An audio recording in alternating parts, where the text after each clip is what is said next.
Hello everyone, welcome to my channel. Please subscribe and keep watching more details. Chicago PD's latest episode has us feeling better about Torres' future. Here's why. Dan Torres, Benjamin Levy Aguilar, has had us worried in Chicago PD Season 12.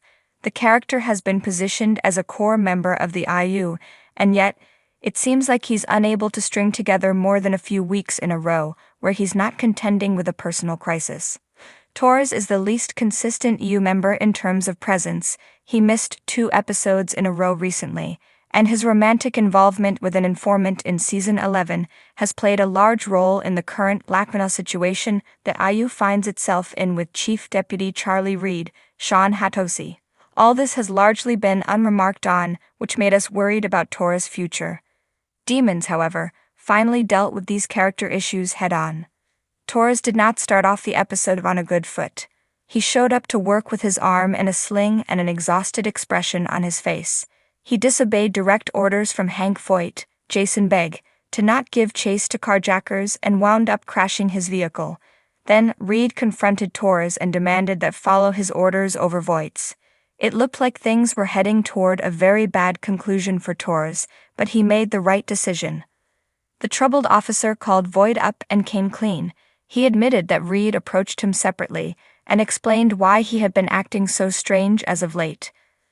The guilt he feels over the informant affair, coupled with the fact that IU is being blackmailed, has sent him into a tailspin. He told Voigt that he's been suffering from insomnia over the past few weeks, which is why he has missed work. The only reason he came back so soon was because he didn't want Voigt to replace him. This heart-to-heart is the best Torres moment we've gotten in Season 13. The character finally laid his cards on the table, and is aligned with Voigt in a way that we've yet to really see before. Admitting to his troubles is the first step in fixing them, and there's a newfound sense of unity between Voigt and Torres, given their common enemy in Reed. Demons doesn't offer any solutions with regard to getting rid of Reed, but it does give the members of the IU to get on the same page, and realize what they're up against. We went into the episode with a concern that Torres would bend the knee to Reed and sink further into corruption, but the character chose the moral path, and we can suddenly envision a future in which he remains a vital EU member. Chicago PD fans have been holding their collective breath when it comes to Officer Dan Torres. Ever since he joined intelligence, the gritty streets of Chicago have tested him in ways even his tough exterior couldn't fully prepare him for. We've seen him grapple with loyalty, identity, and pressure from all angles, from the gang-affiliated roots he left behind to the intense expectations of his new team. But if this week's episode is any indication, the tide is finally turning. For the first time in a while, we're genuinely hopeful about Torres' future. Here's why. Torres took control, and it worked. This latest episode saw the intelligence unit dive deep into a string of brutal robberies connected to a South Side crew with ties to Torres' old neighborhood. Normally, that kind of connection would send Torres spiraling into inner conflict, caught between his past and his badge. But this time, he leaned into it, strategically, not emotionally. He used his street knowledge not as a liability, but as a weapon, giving Voigt and the rest of the team a crucial edge in anticipating the crew's next move. What was different? Torres didn't wait to be told what to do. He wasn't sidelined or overshadowed. Instead, he stepped up, offered actionable intel, and proved he could lead a crucial leg of the investigation. Watching him take charge felt like the turning of a page, not the lost, angry recruit of past seasons, but a man growing into his role as a core player in the intelligence unit. His dynamic with Atwater hit a new level. One of the best surprises of the episode was the deepening bond between Torres and Atwater. Their partnership has always had potential, rooted in mutual respect and shared understanding of what it means to be a man of color in blue. But now there's a new rhythm between them, not just as colleagues, but as brothers in arms. When Torres hesitated at a key moment, facing off with a suspect who used to run with someone he knew, it was Atwater who calmly brought him back. Not with tough love, but with genuine faith. You know who you are, man. Don't let anyone else define that. It wasn't just a pep talk, it was a passing of the torch. Atwater sees Torres not as a kid with potential, but as a fellow soldier ready to carry weight. Voigt gave Torres more than just trust. He gave him autonomy. Voight is infamous for his no-nonsense leadership style, often keeping the younger detectives on a short leash.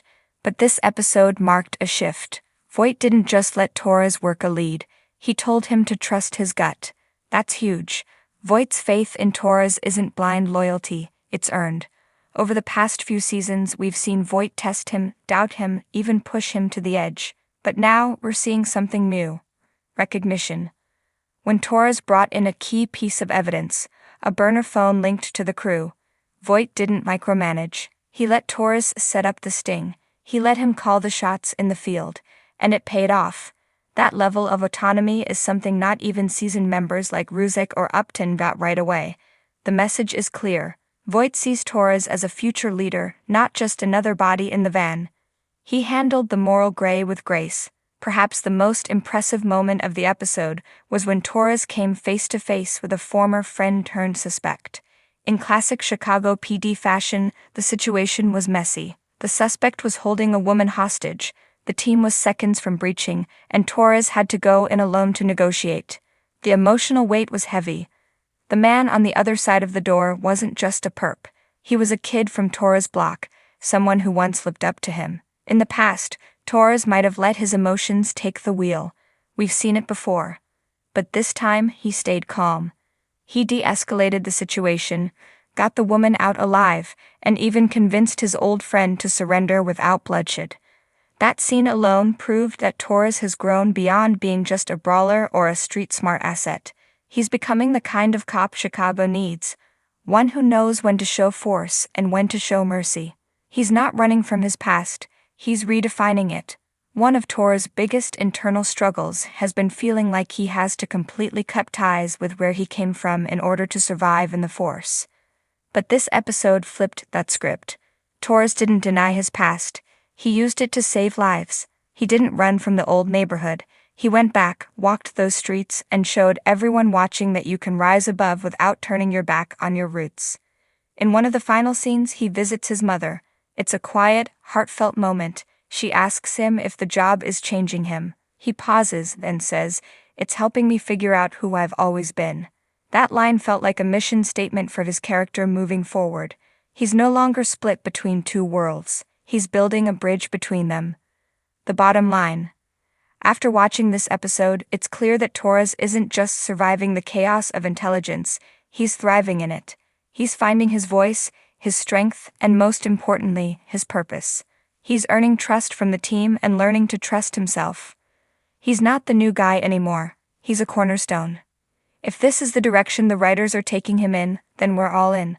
Dante Torres has weathered some serious storms since he first joined the squad, but now it feels like he's standing tall, not just as a cop, but as a leader in the making. And for the first time in a long time, we're not just worried about whether he'll make it. We're excited to see how far he'll go.